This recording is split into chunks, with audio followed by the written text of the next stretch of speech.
কথায় আছে বড় মা না টানালে নাকি বড় মার কাছে যাওয়া যায় না। হয়তো আজকে এতদিন পর আমাদেরকে টানিয়েছে।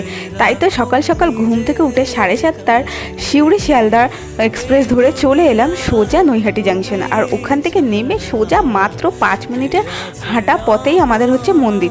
তো মন্দিরে যাওয়ার পথে এখানে অনেক দোকান থেকে, যেখান থেকে কিনে নিলাম আমরা হচ্ছে একটা ডালা 100 টাকা। তারপর আমরা এখন এখান থেকে সোজা হেঁটে হেঁটে যাচ্ছি। আর এখানের কিছু কুল কিনারা আমরা খুঁজে পাচ্ছি না কোথায় যে শেষ হবে, কারণ আজকে প্রচণ্ড লাইন পড়েছিল। এটা হচ্ছে অম্বাবতীর পর ফার্স্ট শনিবার পড়েছে, তো ভিড়টা প্রচণ্ড রকমের ছিল। আমরা প্রায় সকাল 9টা থেকে লাইন দিয়েছি আর শেষ হয়েছে পুরো 11:15টার সময়।